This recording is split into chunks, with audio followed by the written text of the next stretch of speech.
Nous nous retrouvons aujourd'hui dans votre atelier alors que vos peintures sont sur le point de partir pour votre première exposition personnelle à la galerie Xavier Hufkens à Bruxelles.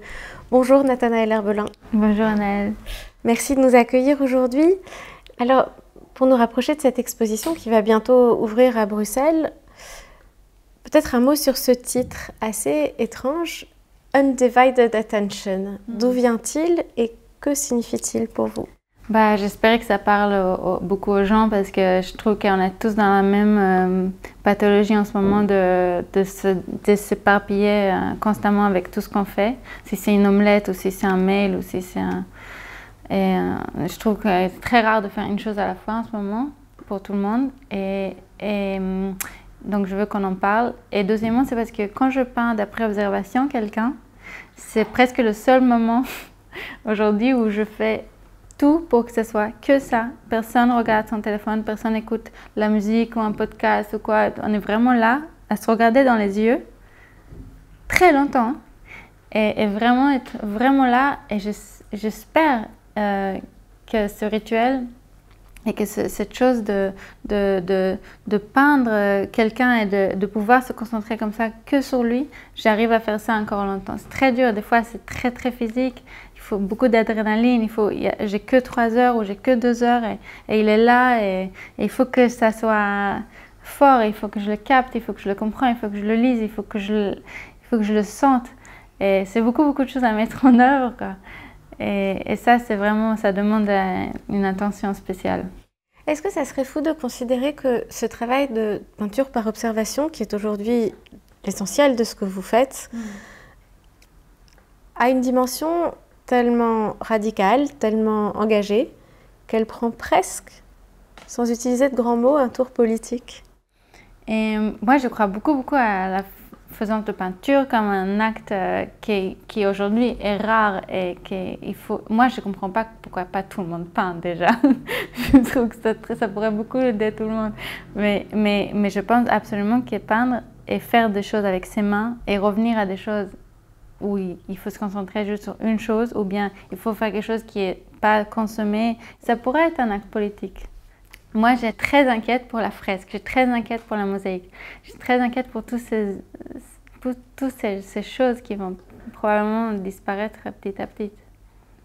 Il y a une autre caractéristique de votre travail qui est d'ailleurs très liée à cette pratique de l'observation, qui est le sujet, si c'est un sujet, de l'intime.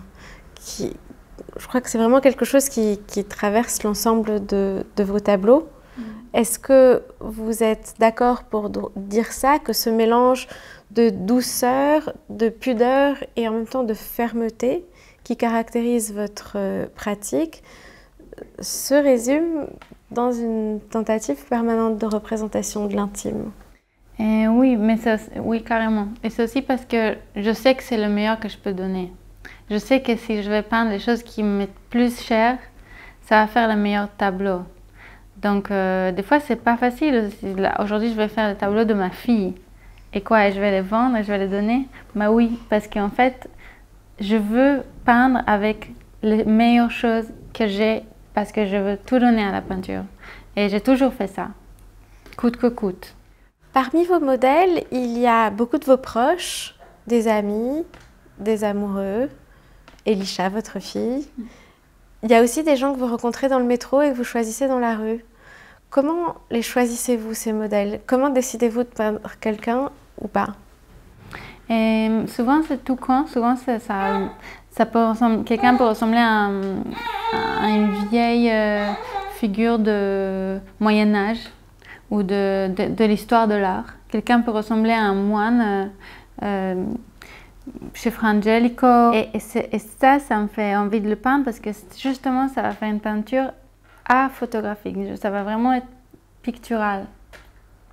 J'ai aucun problème à voler tout dans l'histoire de l'art. Tout. Parce que je pense qu'un peintre, il tient juste la flamme de la peinture et il continue quelque chose. Donc, qui je suis de ne pas voler? Vous voyez ce que je veux dire? Donc je veux peindre aussi les gens que je sens qu'on va communiquer avec l'histoire de l'art, comme ça, avec leur visage et avec leur gène archaïque. Ça peut être une raison, c'est tout con comme raison. Mais après, il y a d'autres raisons qui sont bien plus profondes.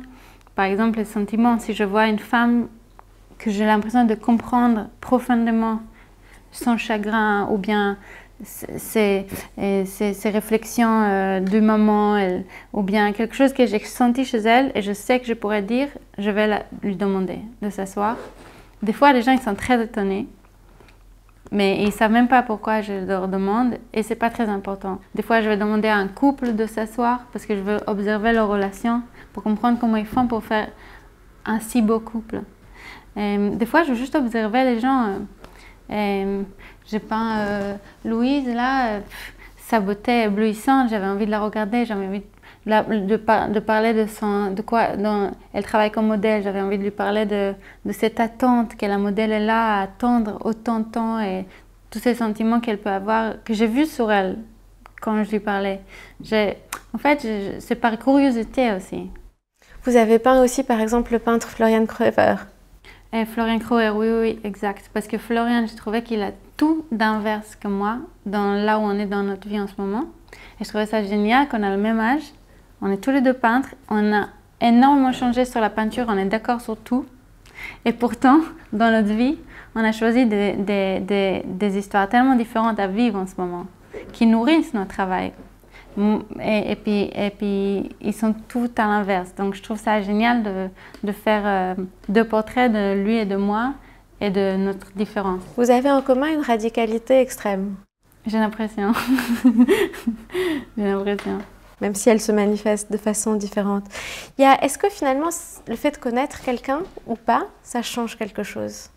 C'est juste plus intimidant avec les gens que je connais. Parce que tout d'un coup, il faudrait qu'on se regarde dans les yeux alors qu'on sait tellement de l'un et l'autre. Des fois, je peins Jérémy et je rigole un petit peu parce que ça m'embarrasse. Jérémy, votre compagnon? Oui, Jérémy, mon compagnon. Et c'est beaucoup plus facile de regarder un étranger. Mais j'adore aussi rencontrer les gens que je connais par ce biais. Il y a des petits théâtres qui se jouent dans certains de vos tableaux. Par exemple, si on regarde Charlotte, qui est un de vos voisins. Oui, c'est vrai. Charlotte, il a un tout petit paysage domestique derrière lui parce qu'on est voisins.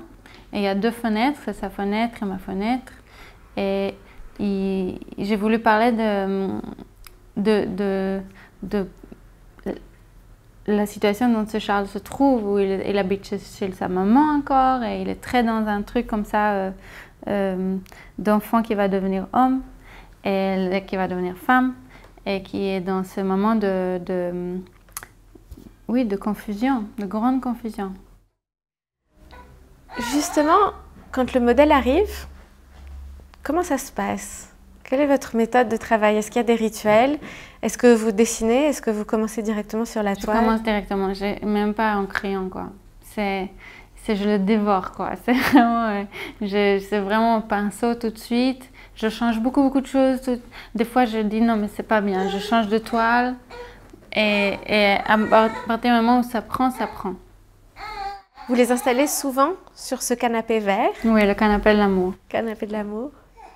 Qu'on voit dans plusieurs tableaux. Malheureusement, oui. Mon studio manager, il n'en peut plus. Il dit qu'il ne veut plus que je peins sur ce canapé d'amour. Oui, c'est sûr que c'est un motif qui revient. Et j'ai changé de verre plusieurs fois pour lui. Donc, alors justement, quand ces modèles arrivent dans l'atelier, comment ça se passe? Et je veux juste revenir sur l'idée du réalisme aussi. Ouais. C'est que je pense que quelque chose devient réaliste quand on peint exactement des choses très humaines, des choses qui ont l'air de pas très importantes ou pas très spectaculaires, mais juste des petits tocs ou des petits objets qui tiennent ou qui sont vraiment des fois anecdotiques. C'est ça qui fait quelque chose de réaliste et dans un tableau. C'est pas de rendre les choses spectaculaires. Par exemple, dans le modèle Mariam qui est dans l'expo, elle a une sorte de chouchounette comme ça énorme qui est juste... Et pourtant, c'est ça qui fait qu'on sente qu'elle est là, quoi, qu'elle existe vraiment, cette fille. Donc ça, c'est de plus en plus, je joue là-dessus pour faire réaliste. Mais pardon, la question c'était le modèle. La question c'était ce qui se passe quand le modèle rentre dans l'atelier, si vous dessinez, si vous l'installez donc sur ce canapé vert, ce canapé de l'amour. Non, waouh, je dessine rien du tout. Dès qu'il vient, c'est au pinceau tout de suite et j'essaie de le saisir. On s'assoit déjà, tout le monde part, il n'y a que moi et lui. Et c'est tout de suite avec beaucoup de fin comme ça. J'ai l'impression qu'il faut vraiment que j'arrive à le capter. Des fois, je change de toile. Et les poses, les décors? On invite tout quand il est là. Des fois, il me demande qu'est-ce que tu veux que je mette pour venir. Rien, c'est tout ce que tu veux. Tu mets ce que tu veux, c'est toi qui choisis. Ou sauf s'ils sont déshabillés, que je sais à l'avance qu'ils vont être déshabillés, je vais leur demander. Comment c'est venu l'envie de faire des nus? Déjà, c'est tellement beau, un paysage de peau comme ça. Et ça unifie aussi les choses. Si on veut justement oublier le temps, oublier le personnage pourrait être dans n'importe quel temps intemporel.